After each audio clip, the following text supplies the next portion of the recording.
Welcome back. Bienvenidos de nuevo. Am, Esta sesión va a ser en español, pero vamos a empezar con el video de Frontera de Cristo en inglés. So this session will be in Spanish, but we will begin first with a video in English about Frontera de Cristo. So if you need translation into Spanish, entonces si necesita escuchar en español, por favor, va al canal de español para el video. Gracias. Thank you.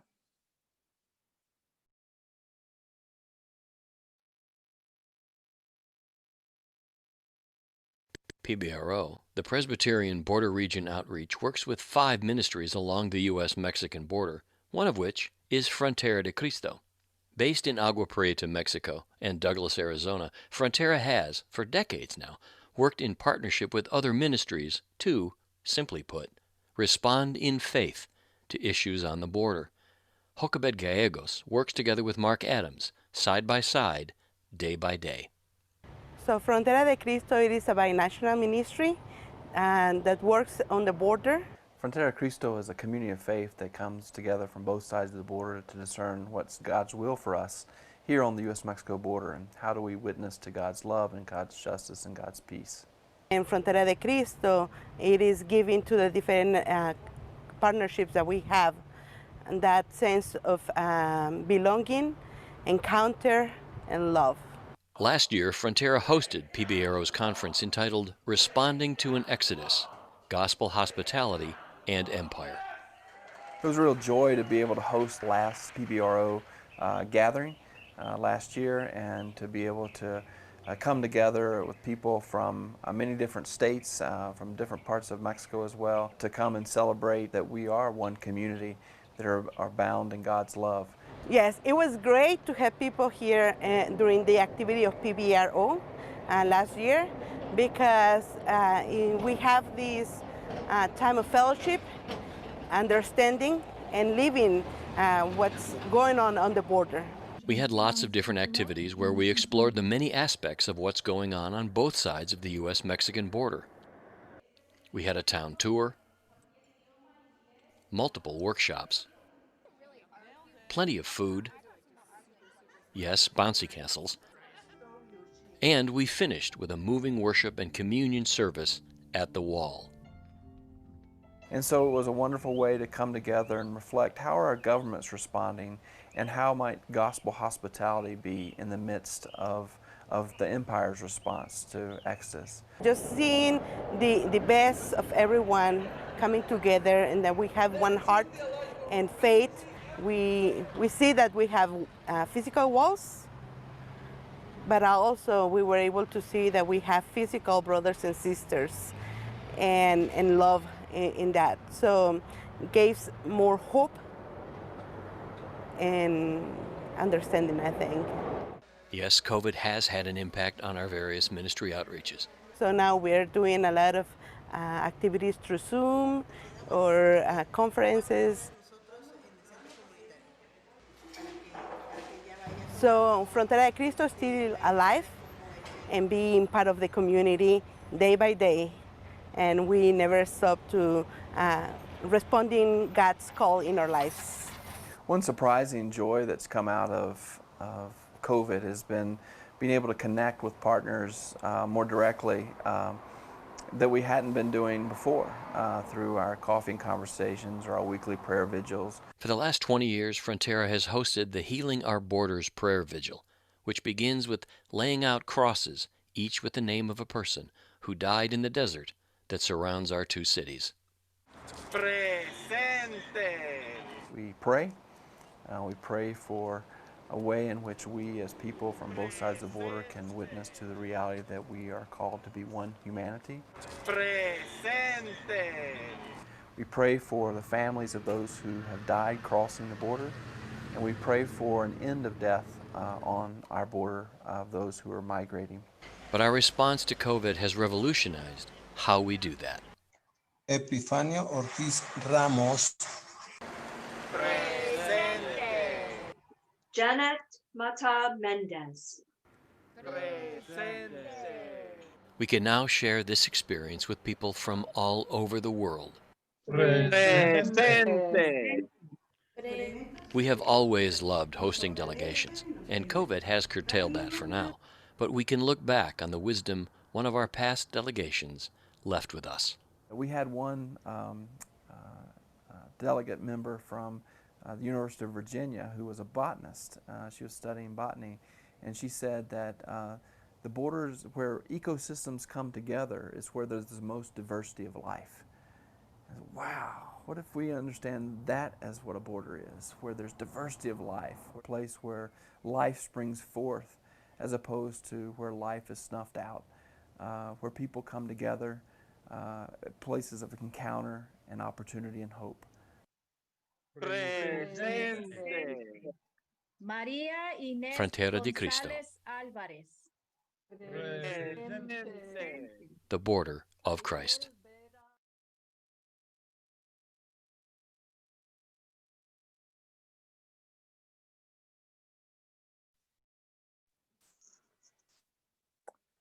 Bueno, en este momento yo invito a Ramón para hacer la introducción.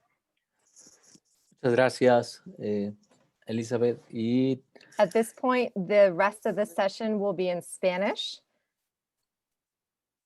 So if you need Spanish, please go to the Spanish interpretation channel now. muy bien, Or English, sorry. es una oportunidad muy especial para todos nosotros el seguir aprendiendo, y quiero dar la nota interesante para este año. El año pasado tuvimos la oportunidad de estar juntos compartiendo a través de charlas o pláticas y conferencias.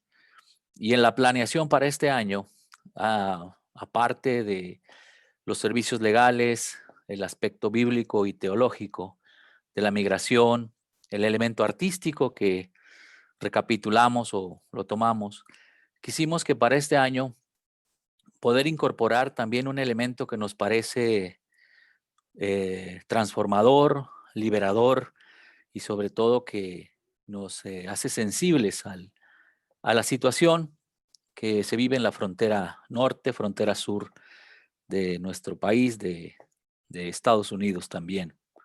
Entendiendo que nuestra frontera es común, es nuestra área común, y quisimos hacer la reflexión desde los diferentes frentes, desde las diferentes ópticas, y que seguramente debe de haber más. Y hoy es para mí un honor y un gusto presentar al pastor, médico, teólogo, poeta, Leopoldo Cervantes, que está con nosotros, y solamente mencionar que quizás ustedes ya conocen algunas de sus aportes y credenciales. Nuestro conferencista del día de hoy es médico, es también teólogo por la Universidad de Costa Rica, de San José, y también con una maestría en letras por la Universidad Nacional Autónoma de México, y lo cual nos llena de mucho gusto y de orgullo el tener a nuestro amigo, hermano y pastor, maestro en algún momento de la historia personal. Y pues quisiera, sin mayores preámbulos, darle el tiempo a nuestro amigo y pastor Leopoldo para que él comparta con nosotros su exposición. Adelante, maestro. Muchísimas gracias, Ramón. De verdad que para mí es un motivo de enorme alegría la oportunidad que ahora tengo de estar a través de este medio. Hubiéramos querido, por supuesto, estar físicamente presentes para conocerlos, escucharlos a todos y a todas, dialogar con cada uno de ustedes. Efectivamente, hace algunos años, el hermano Ramón y yo coincidimos en la Ciudad de México, donde nos encontramos y desde donde les mando un fraternal saludo a todos y a todas las aquí presentes, pues estar acá en la parte de la formación teológica en su caso, y después continuar una amistad que con los años ha continuado y de la cual me congratulo, me felicito muchísimo. Quiero comenzar esta presentación, este diálogo, haciendo memoria de otro amigo nuestro que acaba de ser recibido en la presencia de nuestro Dios, que es el presbítero, el reverendo Jesús Gallegos Blanco, Chuy Gallegos. Él había sido estudiante en el mismo seminario, acá en la capital mexicana. Él estaba en cuarto año, cuarto grado, cuando yo entré a estudiar. Lo conocí, lo traté y tuvimos una amistad un tanto, no tan cercana, pero sí de buenos amigos, de buenos hermanos. Y quiero dedicar, de hecho, esta presentación a su memoria. Le mando un saludo a su familia. Sé que ahora Jocabed no está presente porque se está ocupando de los asuntos relacionados con su sepelio y demás, el traslado de sus restos. Y pues doy gracias a Dios por su vida también. Una vida de servicio, una vida de esfuerzo allá en el norte de México. Sabemos de su origen allá en el estado de Durango, la ciudad de Gómez Palacio, una ciudad que también tiene cercanía con otros lugares del norte de nuestro país. La cultura mexicana en el norte es muy diferente a la cultura del centro, a la cultura del sur. Hay muchas diferencias entre esas culturas. El ambiente del norte en México, pues se parece bastante al sur de los Estados Unidos, pero siendo el idioma, la cultura, la alimentación, todo lo que representa la existencia de este lado del río Bravo, del río Grande, pues las condiciones de vida son distintas y por eso estamos ahora aquí dialogando sobre esta cuestión del asunto de las migraciones.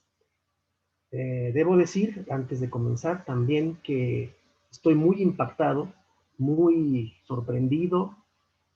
Acá en México muchos no sabemos y no conocemos con detalle todo lo que sucede con nuestros hermanos que cruzan la frontera para buscar trabajo.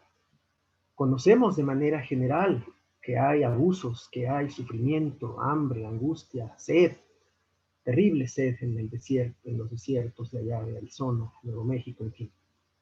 Pero no conocemos con detalle, así como lo hemos escuchado hoy. En mi caso yo debo decir que al escuchar a Eddie, pues he sido muy, muy tocado en el corazón, en las fibras más hondas, porque enterarnos, saber con detalle de todo lo que acontece y al mismo tiempo enterarnos de que esta iglesia amiga nuestra, la Presbyterian Church de los Estados Unidos, el trabajo que hace allá en el sur, en Texas y en otros estados y con estas iniciativas, pues nos toca también el corazón y nos hace sentir que la presencia cristiana en ambos lados de la frontera es una realidad de servicio, de apoyo y de acompañamiento. Yo doy muchas gracias a Dios por esta nueva forma de conexión y de diálogo que ahora tenemos como parte de la iglesia a la que ahora pertenezco y que ha empezado su colaboración, su relación directa con la iglesia presbiteriana de Estados Unidos. Voy a permitirme entonces iniciar con esta presentación que tenemos acá para compartirla con ustedes y poder tener a la vista esta temática. Me he permitido poner las dos partes vamos a recibir ahí el apoyo para que nos pongan la presentación.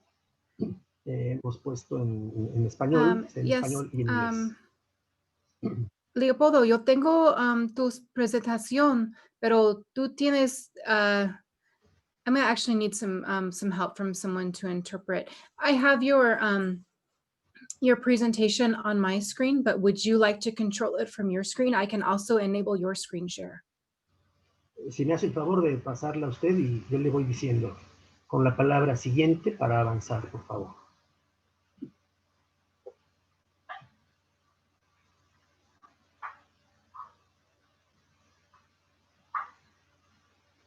Okay, perfect. Gracias.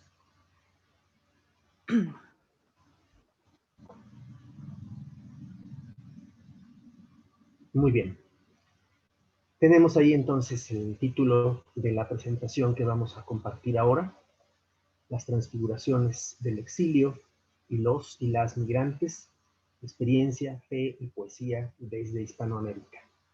También les comparto un saludo por parte de la Comunión Mexicana de Iglesias Reformadas y Presbiterianas, a la cual pertenezco y que ahora ha comenzado una relación de colaboración con la Iglesia Presbiteriana de Estados Unidos. Siguiente.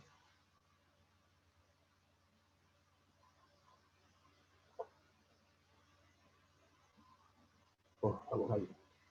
Está en inglés para que me permitan ahora explicar un poco la anterior, por favor, todavía. Quiero explicar un poco el uso de los tres términos que aparecen ahí. De varios términos. En primer lugar, la frase de transfiguraciones del exilio. Justamente por lo que hemos escuchado y visto el día de hoy en la presentación de Eddie, y sobre todo por la acumulación de datos y estadísticas tan conmovedoras por parte de las diferentes organizaciones que colaboran para apoyar a migrantes, es que yo he querido utilizar esta palabra, transfiguraciones, que tiene un trasfondo religioso, bíblico y teológico, para referirme a lo que sucede con el exilio. La palabra exilio propiamente no se acostumbra a usar en este contexto de necesidad, de búsqueda de trabajo, de búsqueda de nuevas situaciones y mejor vida para las personas, para las familias que emigran. He hecho esto a propósito pensando en que necesitamos, y yo lo veo desde México particularmente, desde América Latina, América Hispana, y demás formas de decirlo, cómo es necesario que se transfigure la imagen del exilio, no porque se le quiera ver diferente de cómo es, no porque se le quiera ver de manera favorable o amable, o ignorar todo el trasfondo de angustia, de sufrimiento, de dolor que subyace a lo que pasa con las personas. Aquí la idea, y se explica con el resto del título, tiene que ver con que esas transfiguraciones permiten cambiar, modificar, hacer diferente la visión de la experiencia en primer lugar, todo lo que representa de manera humana el hecho mismo de emigrar, de padecer para encontrar mejores condiciones de vida, lo que representa la conjunción de todo esto con la fe y también con la poesía, que es el elemento que aquí aparece como distinto o diferenciado. Al escuchar el día de ayer también al presbítero Eliseo Pérez, ciertamente sentí la necesidad de cuestionar al menos el uso del término Latinoamérica. En México es muy socorrido el término Latinoamérica, aun cuando existen otros, como el que se ha explicado el día de ayer, en relación con lo que representa nuestro continente o subcontinente, ¿verdad? En México se sigue usando con mucha claridad, con mucho énfasis, el concepto mismo de Latinoamérica, porque abarca, como bien lo sabemos, al resto de nuestros países, y sabemos que hay una gran cantidad de países nuestros que están enviando y exportando, que es una palabra difícil de usar en este contexto, seguimos exportando migrantes. Entonces, esta es la búsqueda. Hace un momento alguien me preguntaba acá en México, ¿y qué tiene que ver la poesía con las migraciones, con los braceros mexicanos? ¿Qué tiene que ver? Y espero, y agradezco a Ramón que haya subrayado eso en su presentación personal, yo espero que pueda lograrse en estos minutos, pueda lograrse ver qué relación puede tener en términos de la simbolización, del manejo de los símbolos que a veces los migrantes, al menos particularmente los mexicanos, a veces no se manejan, vamos a decir, de la manera más rica que podría hacerse porque las circunstancias a veces no lo permiten. Siguiente, por favor.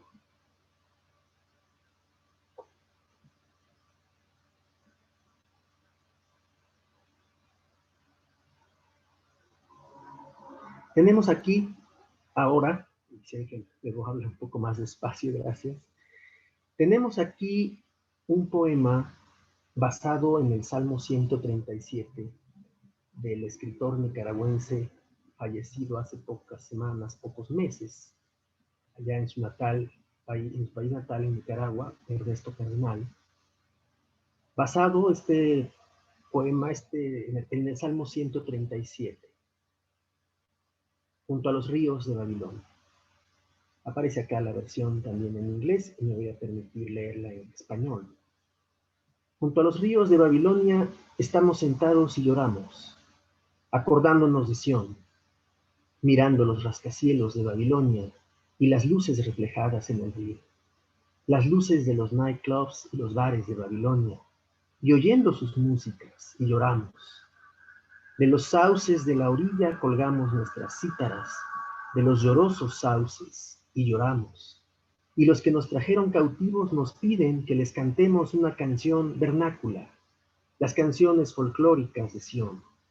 ¿Cómo cantar en tierra extraña los cánticos de Sión? Siguiente.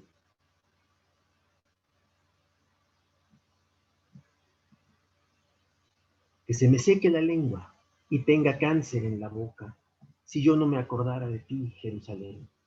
Si yo no prefiriera a Jerusalén a la alegría de ellos y a todas sus fiestas. Babel armada de bombas, asoladora. Bienaventurado el que coja a tus niños, las criaturas de tus laboratorios, y los estrelle contra una roca. Que se me seque la lengua y tenga cáncer en la boca, si yo no me acordara de ti, Jerusalén. Este poema, basado en el Salterio bíblico y citado muy pertinentemente, de manera muy pertinente por Walter Brueggemann en este libro sobre la predicación del Antiguo Testamento, permite percibir en una época muy determinada de la historia latinoamericana el sentimiento, la emoción, la manera en que se conmueve un corazón que ha sido cambiado de país, de cultura, de ambiente.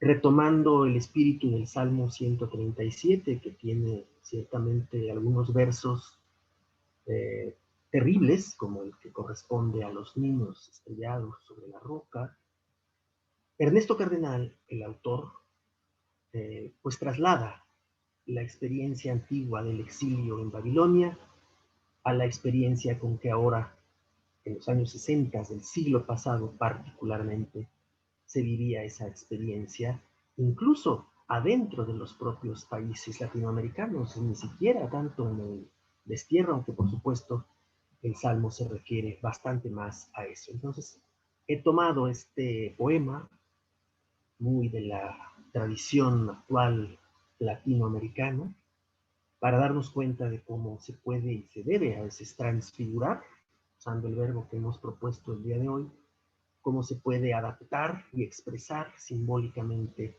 la experiencia de la migración, del exilio, del destierro. Siguiente.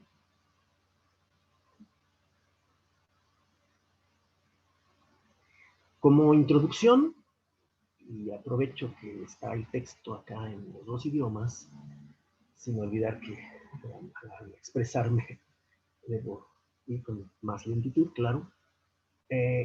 Debo decir dos cosas sobre esta parte, pero son más en realidad, pero quiero irlas comentando. El texto que mandamos de resumen de esta presentación es el primero que aparece aquí y que subraya que el exilio y las migraciones han sido constantes en la historia humana. No son ninguna novedad.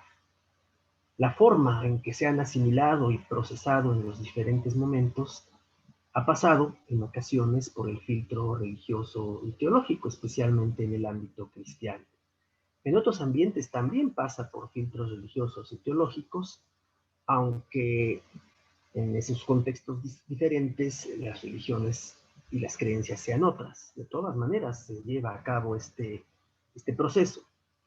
La tradición bíblica, en segundo lugar, presenta múltiples casos de migrantes, de comunidades formadas por hombres y mujeres que debieron cambiar de residencia por motivos de fe, como es el caso de Abraham y Jacob, por cuestiones de matrimonio, como Ruth, que también enfrentó otras situaciones que se sumaron a su destierro y a su vida personal y familiar, exilio forzado, en el caso de los israelitas en Babilonia, por cuestiones de conquista, de invasión, en fin, y problemas políticos, como el caso de Moisés y del propio Jesús de Nazaret, sobre quien no se dice mucho en ese sentido cuando se habla desde la iglesia o desde muchas iglesias.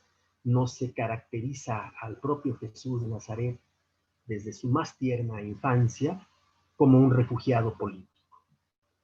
bien nos haría considerar que esa situación se dio también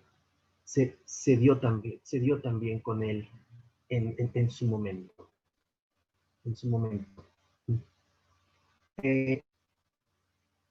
Y en muchos otros, hay otros casos más en la propia Biblia en donde aparecen los migrantes por diferentes razones. Siguiente, por favor. La globalización como fenómeno actual, aunque sabemos que comenzó desde hace muchos siglos, no con la forma que tiene hoy, pero la de hoy fomenta y limita al mismo tiempo las migraciones. Esto es muy contradictorio. Ayer lo escuchábamos en labios del presbítero Eliseo Pérez, y por supuesto no ofrece soluciones claras para resolver los problemas humanitarios que las migraciones plantean. Hay países, como lo decía hace un momento, que exportan personas en un número incontrolable y los países receptores no pueden ni desean integrarlos. En estos 2 años recientes, las imágenes que hemos visto en la costa del norte de África, en el sur de Europa, particularmente en Italia y en otros países cercanos donde el volumen, la cantidad de migrantes es verdaderamente ya incontrolable. No hay forma de detener las migraciones por la gran necesidad que hay. Los países que exportamos migrantes no hay forma de ofrecerles oportunidades, y los países que los reciben pues no están dispuestos a hacerlo.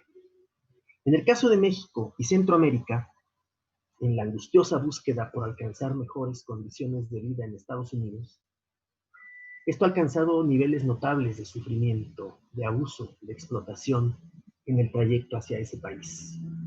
Acá en México han habido reportajes periodísticos conmovedores que alcanzaron ahora, gracias al Internet y a las redes sociales. Ahora es posible ver esos reportajes con otra mirada, con otros ojos, ver las cifras, particularmente de migrantes centroamericanos en México, por lo que estamos diciendo ahí. Los gobiernos no consiguen ponerse de acuerdo para afrontar este creciente problema y sus políticas no son suficientes.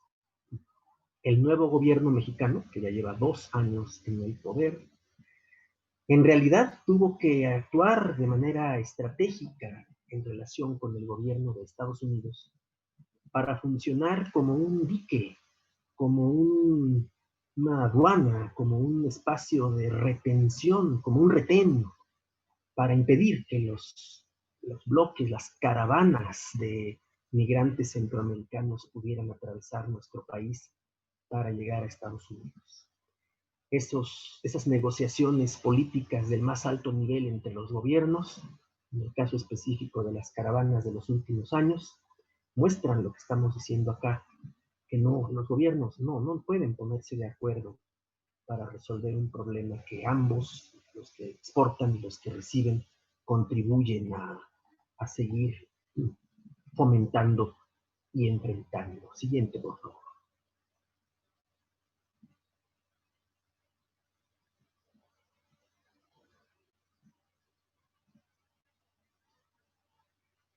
El esfuerzo por relacionar esta situación tan compleja con la fe y con otras manifestaciones culturales, que es el objetivo de esta presentación, tales como la literatura y otras manifestaciones más, yo me voy a centrar en la literatura, ha sido constante y no siempre ha alcanzado a los protagonistas verdaderos del conflicto, debido a que las iglesias y otras organizaciones tratan de atenderlo, y esto es una crítica, vamos a decir, simpatética, pues no es una crítica negativa, pero me parece que estas organizaciones que tratan de atender el problema, de contestarlo, de ayudar, de apoyar, me parece que no consideran suficientemente los aspectos simbólicos del problema en general. Y me voy a explicar con detalle a medida que avance la presentación.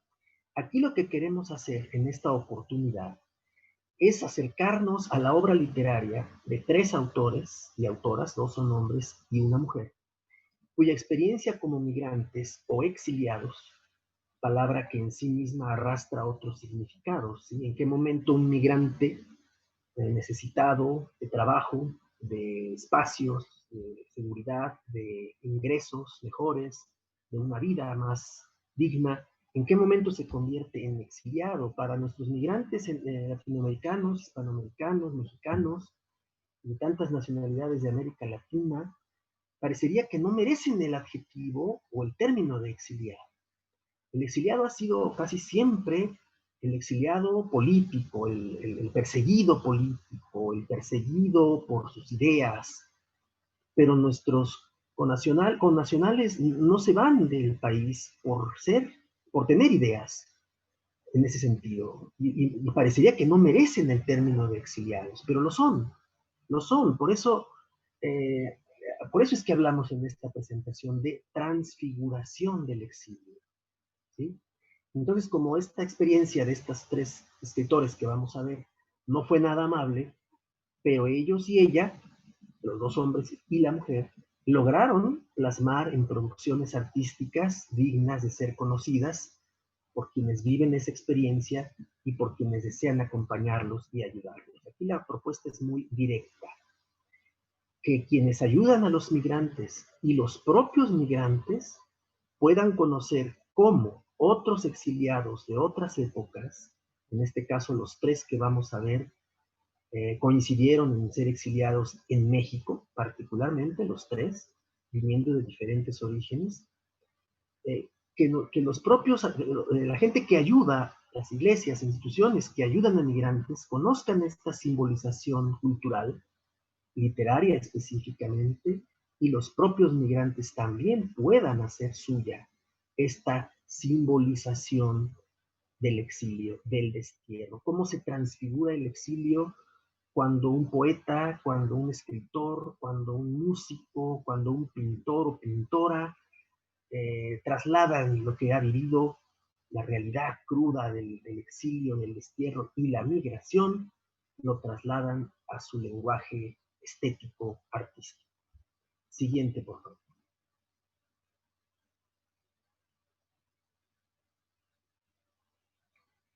En los 3 casos que mencionaba, México los recibió y los integró en los diferentes momentos y circunstancias en que llegaron para integrarse y para contribuir, como lo hicieron y lo siguen haciendo sus descendientes, a la vida cultural y artística del país.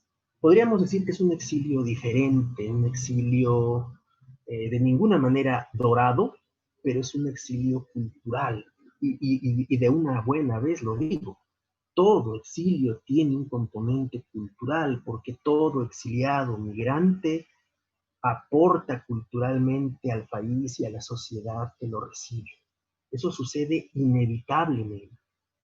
He puesto aquí a la izquierda de la diapositiva, de la pantalla, la imagen del presidente mexicano Lázaro Cárdenas, que a finales de los años 30 del siglo pasado recibió a estos niños y niñas que llegaron de España como resultado de la guerra civil y que fueron incorporados a la vida del país, no sin dificultades, no sin problemas, no sin crisis de vida, cambios profundos en las familias, adaptaciones que a veces no se cumplieron bien, en fin. Pero este régimen, el de Lázaro Cárdenas, en los años 30, años 38, 39, del siglo pasado, se recibió y se incorporó a esos migrantes y exiliados. Una parte central de su contribución consistió precisamente en eso, en desarrollar el tema de su exilio de diversas maneras. Escribieron poesía, los que vamos a ver nosotros aquí, y reflexionaron sobre esa experiencia en diferentes tonos y con sus estilos propios. Algunos de ellos, especialmente uno que veremos, ya traía en su experiencia el desarrollo del procesamiento del exilio en su vida. Había estado en varias ciudades europeas y terminó viviendo en México. Pero aquí lo que yo quiero destacar es esa última parte que aparece al centro. Diferentes tonos y con sus estilos propios. Cada uno y cada una ha plasmado en versos y reflexiones muy atendibles muchos matices derivados de su vivencia del destierro y la asimilación a otro país. La fe, para ellos, ha sido un elemento discutible, para ellos y ella, claro, ha sido un elemento discutible dada la forma peculiar en que desarrollan o desarrollaron su presencia o su ausencia de fe me refiero. No necesariamente eran creyentes cristianos, no necesariamente consideraron que la fe debía ser el factor central de su vida, pero aún así lo religioso apareció y reapareció continuamente en lo que ellos hicieron. Sí, por eso digo presencia de fe o ausencia de fe en su propia vida.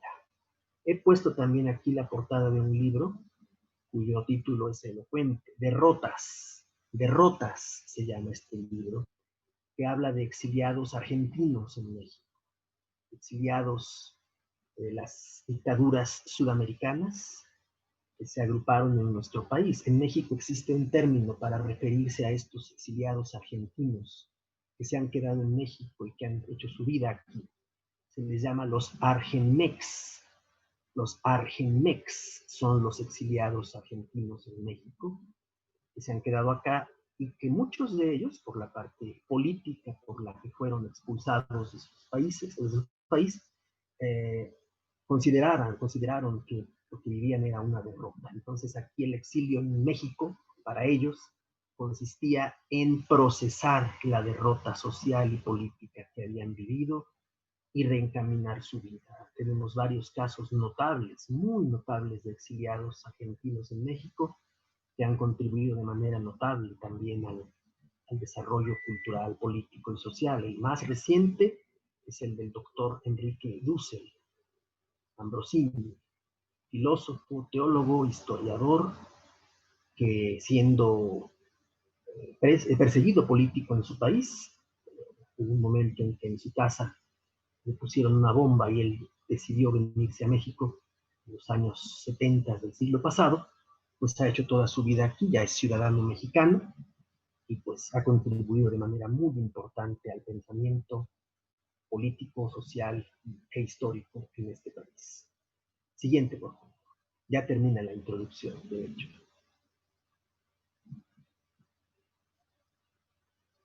Aquí están estos tres autores, dos autores y una autora. Los tres representan aspectos distintos de México y América Latina relacionados con la migración. Los tres. El primero, León Felipe, poeta español,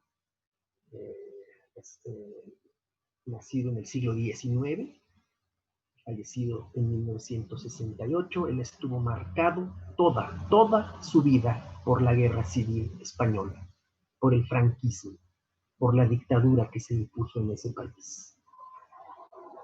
Se volvió en México una especie de símbolo de la resistencia política y cultural a la dictadura española de Francisco Franco. El segundo es Juan Gelman, poeta, escritor, periodista argentino, fallecido hace 6 años.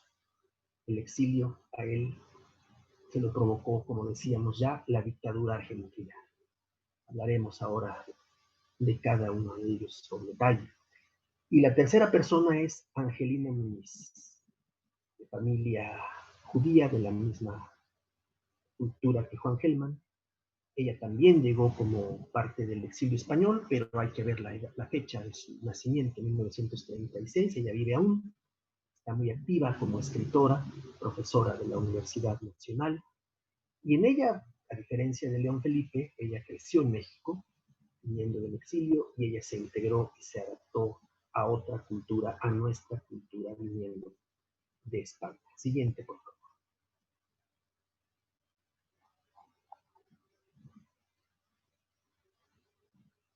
León Felipe, el primero de los autores que vamos a ver. León Felipe fue vocero del exilio, atormentado y profético. Aquí muchos de ustedes al mencionar el nombre de Walt Whitman, pues se acordarán y les resonará en los oídos, en la mente, lo que representó ese gran poeta estadounidense para la poesía universal. Discípulo de Walt Whitman y de los profetas bíblicos, este autor español expresó en sus versos los aspectos más doloridos de la experiencia del exilio.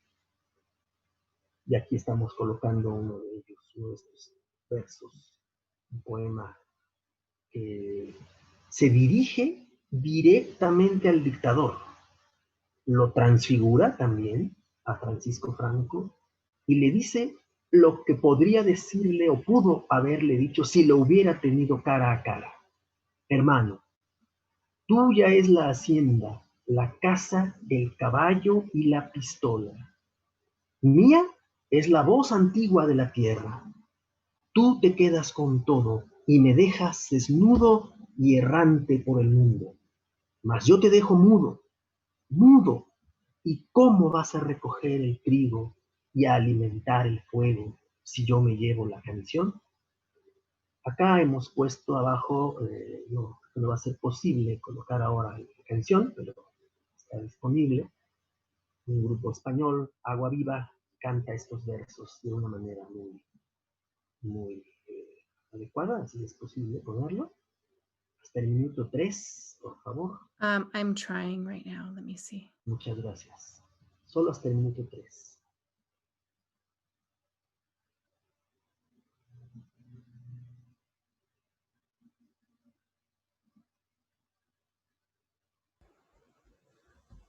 It's not allowing me to click on the.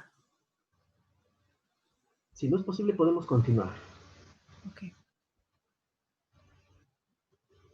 La Lo siguiente. siento. No importa, está bien, adelante, seguimos. León Felipe, como vocero de ese exilio atormentado y profético, vivió esa experiencia de frustración violenta de los sueños de justicia social y de renovación nacional incubados a la sombra de la República Española. En México, la República Española fue un mito, con todo y que México restableció relaciones diplomáticas con ese país a la muerte del dictador. Desde antes, la fuerte presencia de republicanos españoles en México producía asombro, sorpresa, incomprensión a veces, pero ahí estaba la voz de León Felipe siempre desde México y la imposibilidad de retornar en libertad y paz a la patria añorada imparten un tono más agudo y triste al vagabundeo del poeta. Acá estamos citando al profesor Luis Rivera Pagán en este texto sobre León Felipe. Su primer poemario extenso en México, publicado en México tras la Guerra Española, se titula Español del Éxodo y del Llanto. Ahí está la palabra bíblica, el Éxodo, en 1939, el mismo año en que se instauró la dictadura y comenzó la Segunda Guerra Mundial. El peregrinaje, por lo tanto, pierde todo matiz romántico, si es que lo tuviera, y se convierte en honda angustia, amargura, que se expresa mediante alusiones, claro, y reflexiones bíblicas y religiosas. En León Felipe esto es muy, muy intenso, muy visible. Estamos delante de un auténtico profeta del exilio español. Siguiente.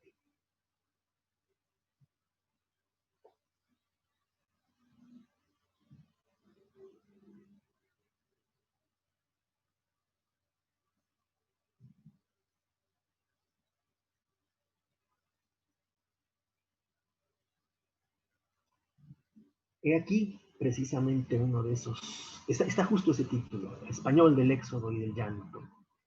En nuestro Éxodo, escribe en otro lugar, él mismo, es un texto directo de León Felipe, en nuestro Éxodo no hay orgullo como en el hebreo. Aquí no viene el hombre elegido, sino el hombre solo, sin tribu, sin obispo y sin espada. Detrás y delante de nosotros se abre el mundo, hostil, pero se abre. Y en medio de este mundo, como en el centro de un círculo, el español solo, perfilado en el viento. Para que no se pierdan estas palabras ni se pudre en la tierra la semilla de la justicia humana, hemos aprendido a llorar con lágrimas que no habían conocido los hombres. Siguiente.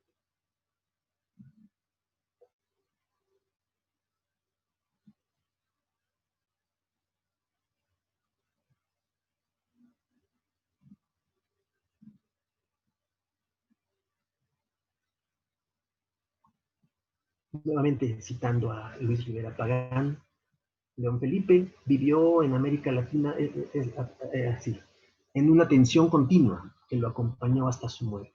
Yo diría, y hay que usar esa palabra, él vivió un continuo desgarramiento interior en su persona, en su ser, en su corazón. Fue el desterrado, el exiliado, que además hizo otra cosa importantísima, dice Luis Rivera Pagán. Proclamó la hermandad universal del llanto humano, pero que no pudo liberarse de su angustia propia. Yo me pregunto, a propósito de lo que hemos escuchado hasta este día y visto, ¿qué pasaría si los migrantes de todo el mundo se unieran?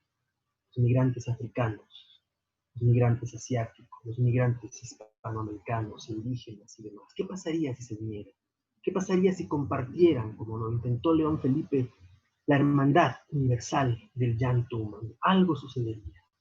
Evidentemente esto no ha acontecido hasta hoy, y los exilios, las migraciones por separado en los diferentes continentes siguen su rumbo propio, siguen su camino que aquí Luis Rivera Pagán califica de viacrucis. El destierro, dice, ha sido un auténtico viacrucis que ha lacerado el cuerpo y el alma de lo mejor y más granado de los hombres y las mujeres latinoamericanos. En América Latina ha habido un flujo y reflujo de migrantes de un país a otro. De Brasil se han ido a Argentina, de Argentina a México, de Guatemala a Chile, de Chile a los Estados Unidos, en fin, y toda la masa de latinoamericanos buscando el asilo, el refugio, el trabajo en el norte del continente. Esto ha sido continuo.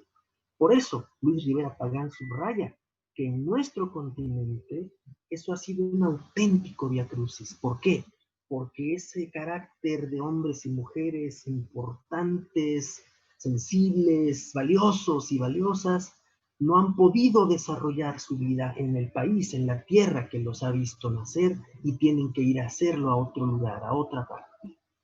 Seguimos, por favor, la siguiente.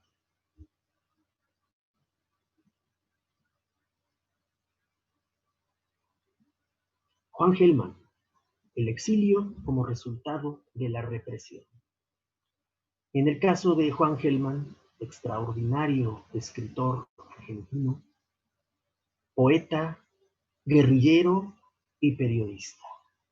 Esa segunda palabra trastorna el modelo o la imagen, la idea estereotipada, fija, de lo que representa el migrante. Hay otros casos más de migrantes así, algunos incluso de vida y de experiencia muy protestante, muy evangélica, pero este poeta, guerrillero y periodista debió salir de Argentina por causa de la dictadura que inició en 1976. Pero hubo muchas cosas más en su vida. Su hijo Marcelo y su nuera Claudia fueron desaparecidos por ese régimen.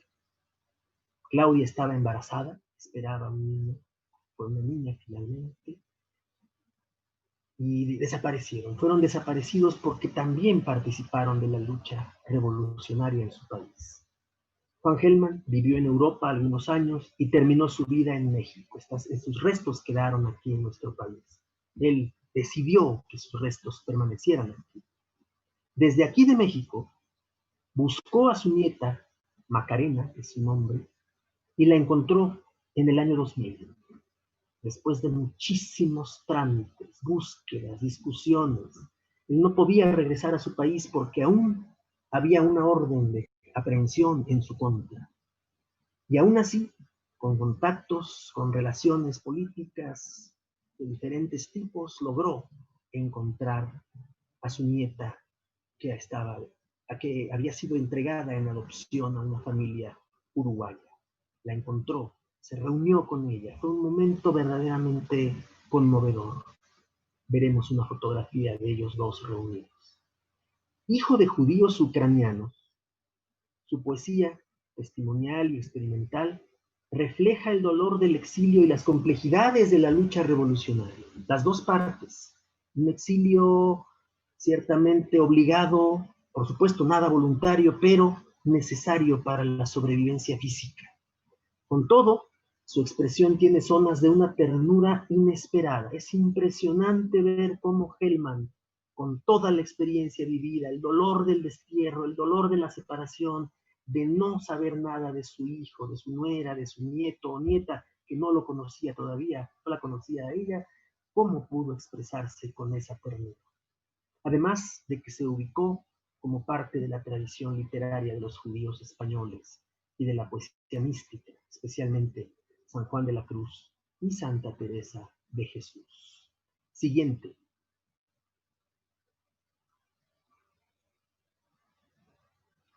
En diferentes momentos, esta poesía del exilio en tierras ajenas, Hellman expresó su dolor por la separación de la tierra que lo vio nacer. Yo pregunto, los comentarios me dirán cuántos de los aquí presentes conocen la canción mexicana más importante y más profunda que cantan los exiliados, los migrantes, los campesinos, los braceros, los hermanos mexicanos y mexicanas en su exilio, en su destierro en Estados Unidos. ¿Qué canción es? La canción mixteca. La canción mixteca. Acá en México, y quien les habla es originario de ese estado, de Oaxaca. Aquí en México se habla de que California hoy debería llamarse Oaxaca, California. Oaxaca, California. Es un juego de palabras. Ustedes saben muy bien la cantidad de oaxaqueños que hay en California. Y esta canción es de origen oaxaqueño, es de Oaxaca, y es la canción que reúne el sentimiento de todos los mexicanos migrantes, del estado que sean, del norte, del sur, del centro. Todos los mexicanos migrantes cantan esa canción con su corazón hecho pedazos cuando están en el destino. En ese tono, Juan Hellman, con esa misma experiencia, escribió estas palabras en este libro, Bajo la lluvia ajena. Lo voy a leer no por otra razón, sino porque yo espero que conocer estos versos y esta expresión literaria pueda encaminar lo que decíamos como objetivo al principio de la introducción. No debiera arrancarse a la gente de su tierra o país, no a la fuerza. La gente queda dolorida, la tierra queda dolorida. Nacemos y nos cortan el cordón umbilical. Nos destierran y nadie nos corta la memoria, la lengua, los calores. Tenemos que aprender a vivir como el clavel del aire, propiamente del aire. Soy una planta monstruosa. Mis raíces están a miles de kilómetros de mí y no nos ata un tallo, nos separan dos mares y un océano. El sol me mira cuando ellas respiran en la noche, duelen de noche bajo el sol. Siguiente, por favor. Asimilarse o no a la tierra que lo recibió. Este es un dilema que este poeta particularmente, guerrillero, escritor, periodista, no mencioné, aunque ustedes lo leyeron ahí, Premio Cervantes de Literatura en el año 2007, el mayor premio que da la literatura en habla castellana, en habla española. Asimilarse o no. El exilio en esta poesía no es solamente un tópico o un tema, es un lugar desde donde se escribe.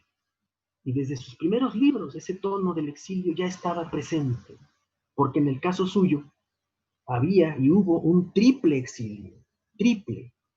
El histórico, implícito en el idioma materno que él hablaba, el existencial, por el compromiso político, y el del tránsito de país en país. Vivió en Ginebra, en Zúrich, en París, en Madrid, en tantos lugares de Europa, en Roma. Cruzó el Atlántico y se vino a México, donde se quedó. Asimilarse a la nueva tierra fue un gran dilema que él resolvió poéticamente. Esa es la propuesta. ¿Cómo resolver el dilema de asimilarse o no a la tierra que lo recibe a uno, que lo recibe como persona? No lo leo completo esto, pero sí me gustaría, deseo que ustedes conozcan esta manera de decir el exilio. Amo esta tierra ajena por lo que me da, por lo que no me da, porque mi tierra es única, no es la mejor, es única. Y los ajenos la respetan sin querer, siendo ellos, siendo de otra manera, bellos de otra manera. Siguiente, por favor.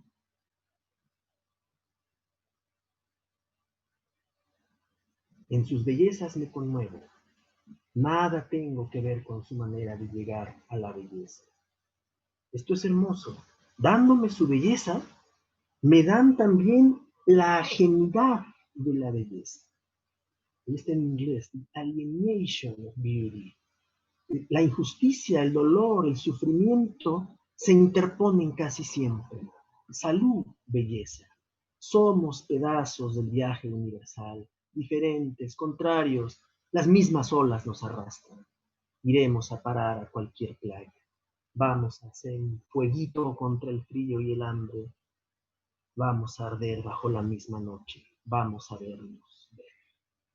En la fotografía está Juan Gelman, reunido con su nieta Macarena, a quien no conoció, sino 20 años después de su desaparición en el vientre de su madre.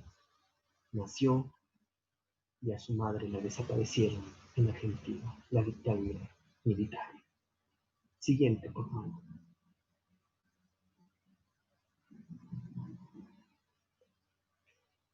Quiero preguntar a los organizadores cómo estoy de tiempo. Me queda un solo tema en punto, pero quiero saber cómo estoy de tiempo, por favor. You are, yes, if you can hear me, you're doing, está bien. Tenemos 30 minutos en total todavía. Entonces, esta vez 15 minutos más y tiempo para preguntas y respuestas. Muchas gracias. Angelina Muñiz, El canto del peregrino, título de uno de sus libros. Yo debo decirles, con toda la confianza que nos da la cercanía de la fe y todo lo humano, debo decirles y contarles que yo conocí personalmente a Juan Gelman. Lo busqué, me acerqué a él, dialogué con él pocas ocasiones. Él fue una persona muy amable, a contracorriente de la fama que a veces tienen los argentinos en México.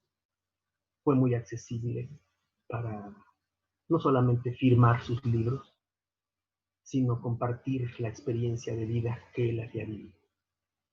Juan Gelman. Con Angelina Muñiz me une todavía más una cercanía profunda. Fue mi profesora en la Universidad Nacional.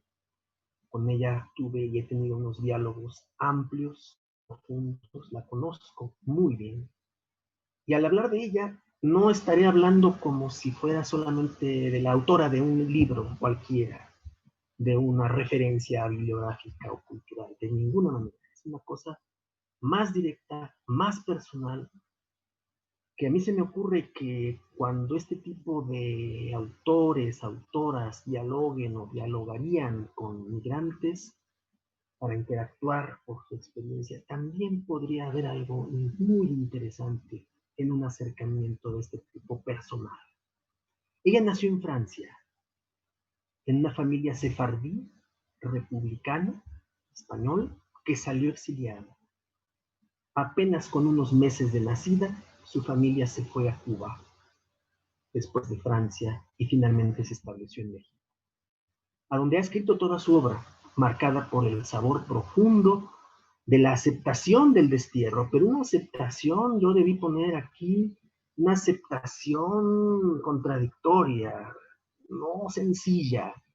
Ella, por supuesto, es muy amable, ha vivido relativamente bien en términos económicos, sí, pero esa aceptación es a regañadientes del destierro y de la vida en una nueva realidad cultural. Espero que la palabra regañadientes se entienda bien, regañadientes, con dificultades, con mucha resistencia personal de lo hondo, de lo profundo del ser, una persona que acepta el destierro, pero no se acostumbra totalmente a él. Y de la vida en una nueva realidad cultural. Ella es poeta, sí, también es ensayista y también ha escrito novelas, relatos. Y en todo ello ha desplegado su visión del exilio desde una plataforma bíblica, y ahí pongo una palabra que es fundamental en el caso de ella, porque lo hablé con ella. Una plataforma bíblica desencantada, dominada por el desencanto de la lectura de la Biblia, pero con el recuerdo siempre presente de las migraciones del pueblo judío en sus diferentes expresiones. Siguiente, por favor.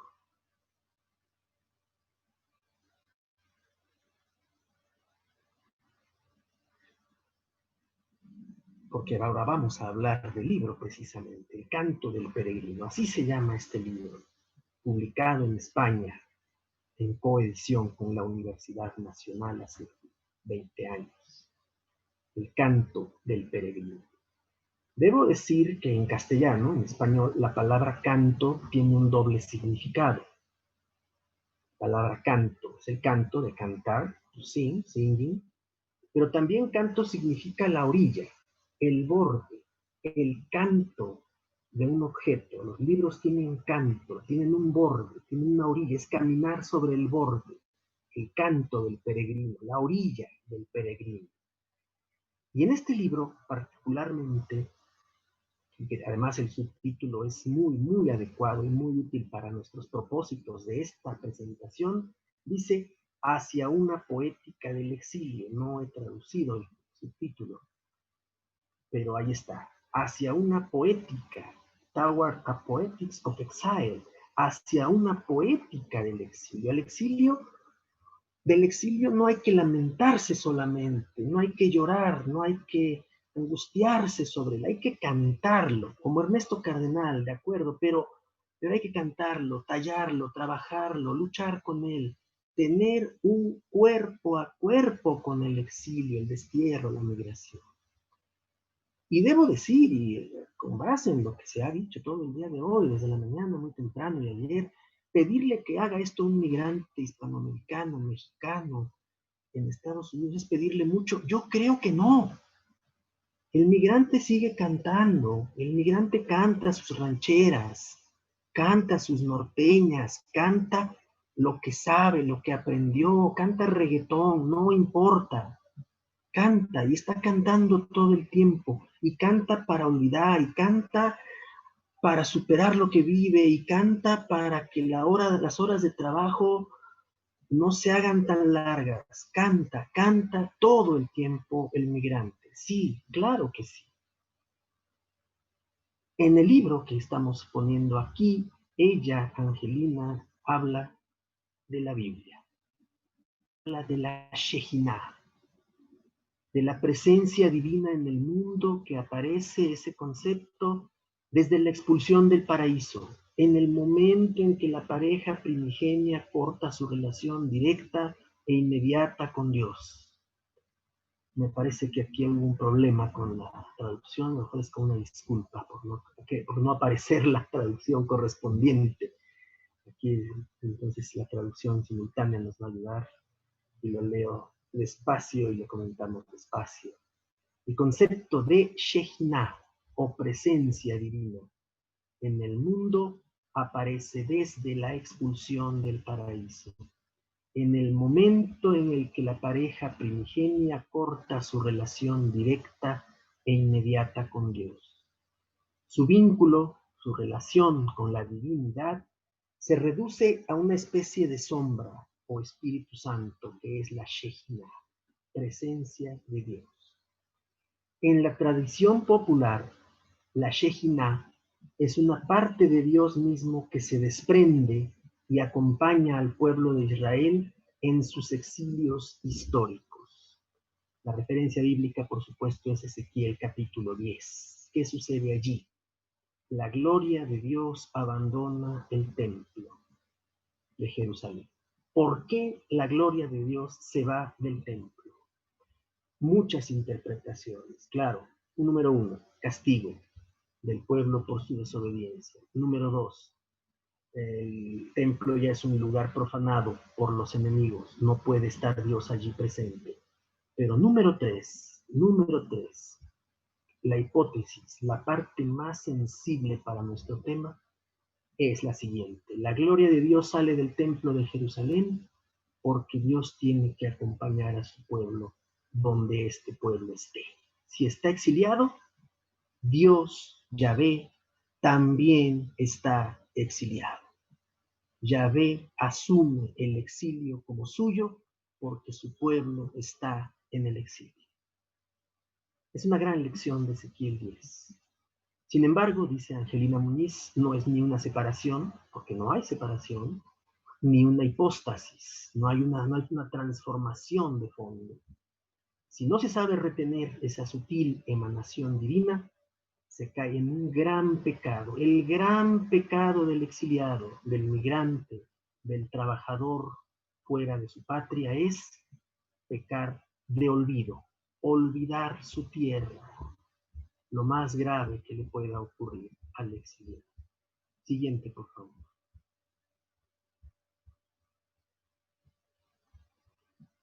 Precisamente, ahí está la dimensión bíblica y universal de los exilios. En una ocasión, porque las clases que nos daba Angelina Muñiz eran en su casa, así que imagínense ustedes la familiaridad, la cercanía, el contacto, estar en la mesa de su comedor, en su casa, tomando un café, departiendo en la clase, un grupo pequeño, 6 alumnos como máximo, dialogando con él. Y en una ocasión, ya con más confianza, y después de ver en su librero la enciclopedia del judaísmo en francés, de 10 o 12 volúmenes, suya, la pregunta obligada que le hice, oiga, doctora, ¿usted es aún creyente judío? ¿Aún cree usted en lo que enseña en la Biblia, en el Antiguo Testamento, la Biblia hebrea? ¿Cree usted todavía? Yo sentí que quizá ella no se abriría para responder con confianza, pero lo hizo. Y me dijo, Leopoldo, ya no tengo fe. No creo, ya no creo. Pero no crea, y yo sé que tú te quedas siempre observando mi enciclopedia del judaísmo que tengo ahí. Debes de saber y entender que para mí el judaísmo no es solo una fe, es mucho más que eso. Es vida, es cultura, es identidad, es todo lo que soy, aunque yo ya no creo en ese. El primer exilio, dice ella textualmente, el bíblico, será el único exilio de orden divino. El de Babilonia se puede discutir, pero el primer exilio es el definitivo e irreversible. Ahí está la imagen de la primera pareja humana saliendo del paraíso. La tragedia radica en la pérdida de la inmortalidad y en el olvido del conocimiento. El primer exilio, muy importante esto, ocurre en una dimensión atemporal, sin tiempo. Mientras el hombre pertenecía al ámbito divino, era inmortal y no conocía el tiempo ni sentía la necesidad de medirlo. Surgen así las genealogías y se establece el orden cronológico. Pero vienen más exilios. Siguiente. Y en esos exilios van a aparecer más elementos, más circunstancias que van a permitir entender lo que ella nos está diciendo. Segundo exilio es el de orden temporal, es el histórico, es el decretado por hombres contra hombres. Babilonia se lleva secuestrada a una fuerte población hebrea, judía, se la lleva a Babilonia. Es el exilio histórico, es el exilio que condena a la separación del ámbito geográfico propio. Los babilonios y otras culturas de la antigüedad intercambiaban poblaciones, a una población la llevaban a otra tierra, a esa otra tierra a otro lugar, y así intercambiaban poblaciones, con propósitos estratégicos, políticos claros, por supuesto. Separación del ámbito geográfico. De igual modo, fuerza la memoria, reescribe la historia y reincide en la experiencia. En ambos casos, primer y segundo exilio, el hombre se interroga y trata de explicar y de entender el sentido del exilio. Nuestros hermanos migrantes, ¿qué sentido le dan a su migración? A las jornadas laborales de 12, 15 horas. ¿Qué sentido le dan? ¿Solo y únicamente el sentido económico? ¿Exclusivamente? El sentir que ese dinero que van a mandar a sus casas acá en México, a Honduras, a Nicaragua, a El Salvador, que ese dinero, por supuesto, va a ayudar a sus familias, les va a servir muchísimo. Claro, eso le da sentido, pero aquí en lo que se insiste es que hay algo más aún, ¿sí? Y aquí vienen los 3 procesos mentales que ella utiliza para mostrar estos procesos. No son psicológicos, tienen que ver, pero son más que psicología. Proceso imaginativo. Imaginar, pensar, acordarse, volver a inventar la propia tierra que ya no va a ser la misma cuando regresemos, si es que regresamos. El recreativo, el descanso del trabajo, la parte productiva, pero en el sentido de lo familiar, de la cercanía, del diálogo, de las comidas festivas, de los cumpleaños, etc. Y el memorativo, el recuerdo. Eso viene a ser el sustrato indispensable a partir del cual se forja la calidad de exiliado. Esta palabra, calidad, quality, es difícil, por supuesto, también. ¿Qué calidad de exiliados tienen estos migrantes? ¿Son vistos como personas? ¿Son vistos solo como fuerza de trabajo baratísima, pero utilísima? Útil. A la izquierda hay un graffiti hecho en el exilio por mexicanos. Y es la palabra exilios, precisamente. Está modificada. Es un trabajo artístico. El graffiti es un trabajo artístico aquí. Y el exilio es transfigurado. En este caso de manera imaginativa, primero, y también recreativa, pero entran los 3 elementos en juego con esa imagen. Son exilios, estamos exiliados, estamos en el destierro, sí, tomemos la palabra y reelaborémosla, cambiémosla, hagámosla distinta, hagamos que sea otra realidad que procede de nuestra experiencia. Siguiente, por favor. Aquí aterrizaremos, aquí llegaremos ya prácticamente al final de esta exposición, no sin antes leer también lo que ella ha escrito. Tenemos el ensayo, hasta aquí tenemos la reflexión, aún no hemos concluido, por favor, me faltan el último poema que me interesa mucho que lo leamos, por favor, en el cual vamos a encontrar nosotros precisamente esa expresión de la realidad vivida, pero ya en términos bastante teológicos, con todo, y que ya les platiqué cómo ella, Angelina Muñiz, ya no es creyente. El título de este libro de 1997, La sal en el rostro, la sal en el cara, dice, the salt on your face. Es la suma del exilio, un gran monólogo abierto en donde ella nos invita a acompañarla por su pasaje interior. Debo decirles que cuando ella presentó su poesía completa en México hace unos años, yo, antes de que eso pasara, le dije, profesora, doctora, usted no me puede excluir a mí. Yo tengo que ser uno de los presentadores de su poesía completa. Por favor. Y aceptó.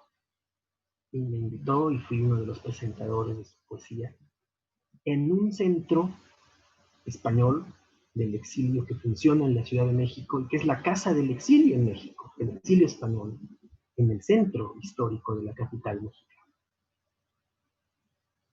Recogí en el abismo de la memoria y en el hueco de la mano el peso del exilio. El exilio pesa. El destierro pesa. ¿Cuánto pesa? Lo puse en el abismo de la memoria. Lo puse en el hueco de la mano. Pesa. Estoy sintiendo su peso. Las voces del exilio se presentan de esta manera en el camino de una poesía constante que se desdobla todo el tiempo en sí misma. El exilio se vuelve una obsesión para estos autores. Lo mismo que para los migrantes, todo el tiempo están recordando que lo son. Un exilio en palabras que no se doblega ante el silencio, aunque se sirve de él. Siguiente, por favor. quizá en las conclusiones podamos ya solo comentarlas y esperar el diálogo que podamos tener ya con ustedes. Siguiente. Porque es ya la parte donde está lo religioso, muy, muy profundo, muy directo, muy elocuente. Y lo dice textualmente. En el exilio hay que ser obsesivo. Para sobrevivir hay que ser obsesivo. Para sobrevivir en un campo de concentración hay que ser todavía más obsesivo. Para ser judío hay que ser obsesivo.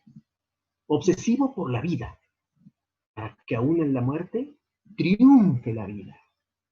Luego del exilio de Dios y luego del exilio de la tierra sagrada, luego del exilio de pueblo en pueblo, de ciudad en ciudad, vendrá el gran exilio final.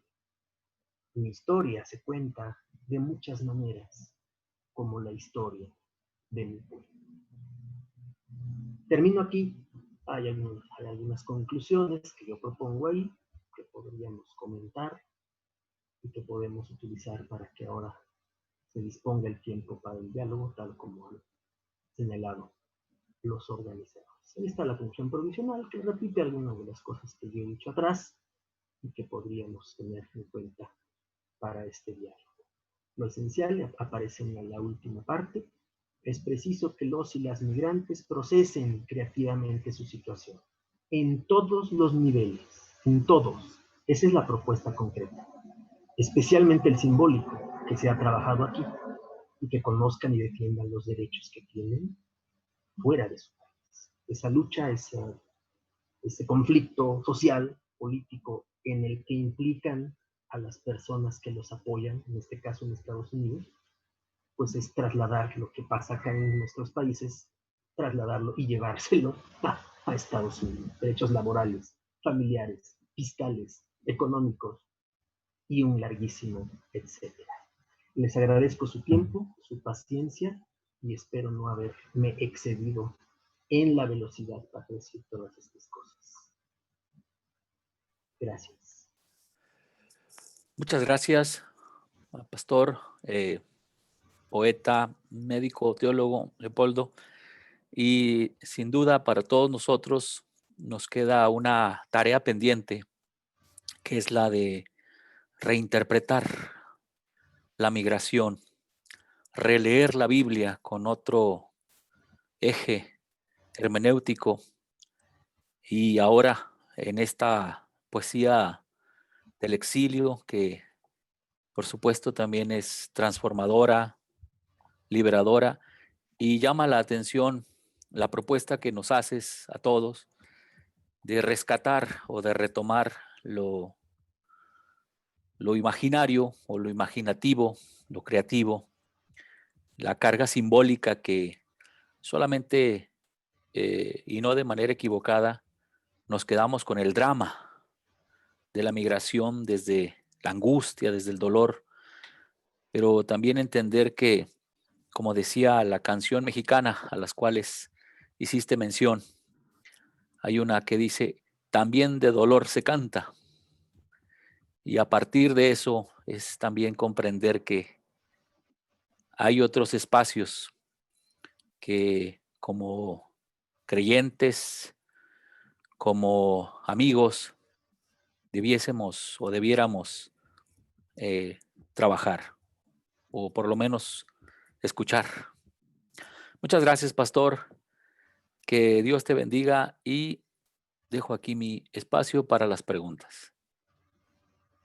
Gracias a ti también, Ramón. Muy amable. Y mucho gusto. Voy a ser la traductora para las preguntas. Y un gusto conocerle. Muy Doctor. amable. Es un placer, Dori. Muy amable. Gracias.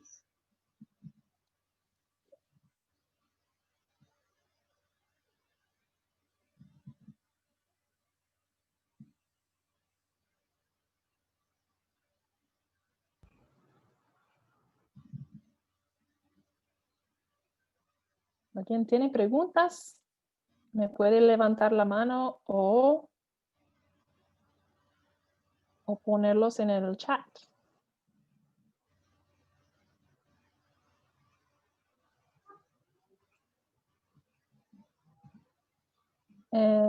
Una pregunta, ¿habrá algún poeta, puede verlo, poeta estadounidense que maneje el tema de la migración? Sí, yo me referiría más que a un poeta estadounidense anglo, como tal. De hecho, yo le comentaba y le pregunté muy directamente a Ramón, nuestro amigo y hermano, ¿qué tanto se conoce? Y ahora en este momento en que hay más presencia del lado del norte que del sur, creo que la pregunta también viene muy, muy bien. El hecho de qué tanto se conoce, y lo voy a poner en el chat para que la gente vea el nombre de Gloria Anzaldúa. He puesto ahora el nombre ya, creo que se lo puse en privado, déjenme ver si lo puedo poner bien para todos, disculpen. Aquí está, todos. Gloria Anzaldúa. Fue una poeta mexicana inmigrante de familia mexicana que escribió en inglés y en español, aunque más en inglés. Y debo decirles algo, acá en México no se le conoce bien. Acá en México lo que conocemos en el ámbito de esa poesía que por la que ahora se pregunta es lo que se conoce, y ustedes lo saben a la perfección, lo que es la poesía chicana. La poesía Aquí está. chicana. Exactamente. Ahí está Borderlands, la frontera, claro. Sí, por supuesto, es una lectura obligada para estos temas, por supuesto, claro. Pero debo decirles algo sobre este tema en particular, porque la pregunta me pareció así muy, muy precisa, muy buena. ¿Qué sucede a ambos lados de la frontera en términos de esta producción simbólica, como bien dijo Ramón, de esta reelaboración imaginativa de la carga simbólica de lo que representa la migración como tal en todas sus manifestaciones? ¿Qué está pasando adentro en México y en los Estados Unidos de que esa parte concreta de la producción literaria no tiene ni el efecto, ni la presencia, ni el impacto que debería tener para ambos lados de la frontera? Les vuelvo a decir, Gloria Anzaldúa no es conocida en México. Y en México mismo hay especialistas en poesía chicana, pero no es una poesía que se conozca con el público. Yo no me refería a esos poetas chicanos, que hay varios, el caso de Anzaldúa, que ella ya falleció hace algunos años, pero su obra, esa obra que mostró ahora Dori, es un libro fundamental. Es una lectura, yo la conocí gracias al doctor Luis Rivera Pagán, que lo cité, y de verdad fue un verdadero deslumbramiento personal por el desgarramiento. Yo conocía antes a otros poetas chicanos, narradores también, pero más México-americanos, como se usaba antes esta manera de nombrar a este tipo de personas y de comunidades, ¿no? México-americano. Acá en México existió, hay todavía un narrador, Miguel Méndez, que vive también en Estados Unidos, que escribe también en inglés, Miguel Méndez. Él habla mucho de Aztlán. Y aquí los hermanos y hermanas que estén más familiarizados con este asunto recordarán que Aztlán es un tema de referencia para el movimiento chicano central, con un falseamiento obvio, natural de la historia mexicana, porque Aztlán no es todo lo que dicen los chicanos en sí, pero es una referencia simbólica sobre el origen. Esa es la parte importante. Estamos en el mismo tema, totalmente centrados en el tema. Aztlán no es todo México, pero Aztlán representa lo que México fue en sus orígenes. De Aztlán viene la palabra azteca. Entonces, yo sé que no estoy respondiendo completamente a la excelente pregunta que hicieron, pero estoy dando referencias también para esto y seguramente, además de Anzaldúa, les repito, hay muchos poetas chicanos. Me gustaría traducir esta pregunta como pastores, pastoras de comunidades migrantes. ¿Cómo animamos a los que se sienten muy en casa en su asimilación y no quieren expresar el dolor, la angustia de ser exiliado? Es una pregunta fantástica, pertinente a más no poder, de verdad. El pastor, y voy a decir la palabra porque la usé hace rato, anglosajón, americano, blanco, pastora, que tiene una comunidad de inmigrantes así, tiene un gran desafío por delante, que es el conocer la cultura de esas personas. No solo mexicanas, evidentemente, salvadoreñas, nicaragüenses, dominicanas, y el larguísimo etcétera, que son los 20 y tantos países latinoamericanos, ¿no? Son muchos, cierto, pero ese es el gran desafío para este tipo de pastores y pastoras. No hablemos, por supuesto, del idioma, eso es que se da por descontado, hablar el idioma del migrante. Pero debe irse mucho más allá. Y justo con lo que decía Ramón cuando nos citó esa otra canción, de llanto, de dolor también se canta, yo aludí a la canción mixteca, pastor anglosajón que tiene una comunidad mexicana que no conozca de memoria bien cantada la canción mixteca, no está cumpliendo su labor pastoral. La debe saber. Y la pongo solo como un ejemplo suelto. Qué lejos estoy del suelo donde he nacido. Inmensa nostalgia invade mi pensamiento. Yo no la voy a cantar como ayer cantó el reverendo Eliseo Pérez. No voy a cantar, solo estoy recordando los versos. Porque la canción y otras manifestaciones culturales propias, y ahí apunto hacia algo para cerrar la respuesta. El pastor, el ministro de una comunidad de este tipo debe conocer muy bien la cultura popular de la que proceden esas personas. No la cultura culta, que está muy bien. No, cultura popular. Canciones, dichos, aforismos, películas, telenovelas, particularmente las telenovelas. Porque todo, sí, de verdad, sí, ustedes conocen muchas telenovelas mexicanas. Mucho del espíritu y de la cultura propia que de verdad le nace. Ustedes deben saber que acá en México hay dos producciones televisivas, una quizá más que la voy a mencionar, que se sigue repitiendo en nuestro país, que además tiene un componente religioso. Esa serie se llama La Rosa de Guadalupe. La Rosa de Guadalupe. Es una serie pensada por la televisión acá en México para propiciar y promover el culto guadalupano. No hay problema, está bien. Pero esa serie retoma experiencias de todos los tipos que hay en la vida cultural popular de México, en todos sus niveles. Gente pobre, gente rica, gente con estudios, gente de todo tipo que se identifica plenamente en lo que esa serie representa. El pastor, por lo tanto, el ministro, tiene esa gran tarea, esa gran responsabilidad de conocer esos trasfondos. Ahora, la última parte de la pregunta me inquieta y me llama mucho la atención. Muchos migrantes quizá no quieran expresar su dolor con el que no conoce su cultura o no ha mostrado suficiente empatía. Sí, es mi pastor, claro, lo amo, lo respeto, me enseña la palabra de Dios, muy bien, pero por lo que veo no conoce la Rosa de Guadalupe, por ejemplo, ni se sabe la canción mixteca, entonces como que no le simpatizo mucho, o hace su labor, que es muy buena, en cuanto a Biblia, en cuanto a doctrina, sí, pero como que no está entrando a donde yo estoy, o no lo he dejado entrar también, hay resistencias hacia eso.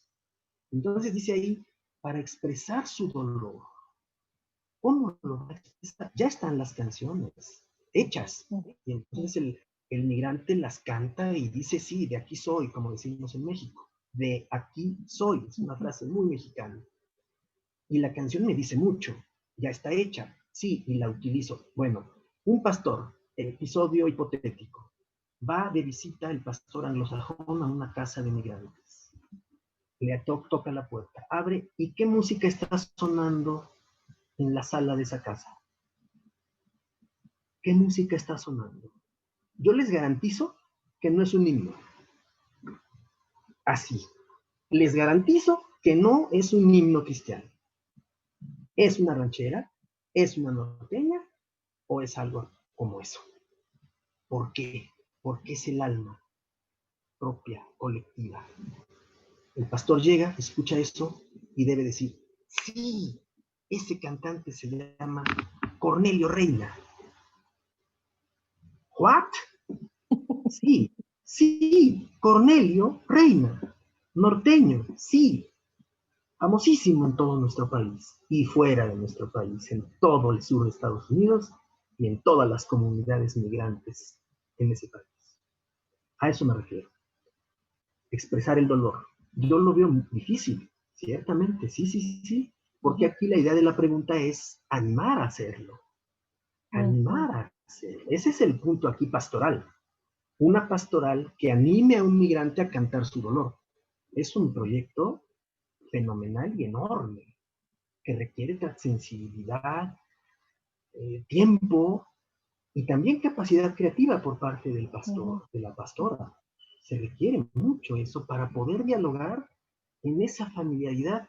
Yo por eso les puse el caso de mi maestra, de mi profesora, porque ella habla español normalmente, muy bien, está integrada y todo, sí, pero esa zona de lo que de lo que en ella es propio, donde yo no estoy como mexicano de verdad y demás, esa zona del exilio que a ella le corresponde y le pertenece más que a nadie, yo no estoy ahí. Entonces, en esa familiaridad, y ella sabía que yo era pastor protestante, lo sabía, y lo dialogamos así, y lo cual a mí me da mucho gusto. Algo similar puede pasar por acá con ustedes, pastores, pastoras. Animar a que se escribe una cancioncita por ahí, a ver cómo te sale, ¿no? Quizá un corito cristiano que diga cómo te sientes aquí, no sé. Muchas posibilidades que hay para eso. Muchísimas gracias. Ya es el tiempo que tenemos y quiero agradecerle mucho por su tiempo y la información que nos dio. Me presentó a mí 3 poetas que no los conocía antes y me encanta la poesía. Entonces, Oh, qué muchísimas bien, gracias maravilloso. personalmente, tanto como para el grupo. Quiero agradecerle.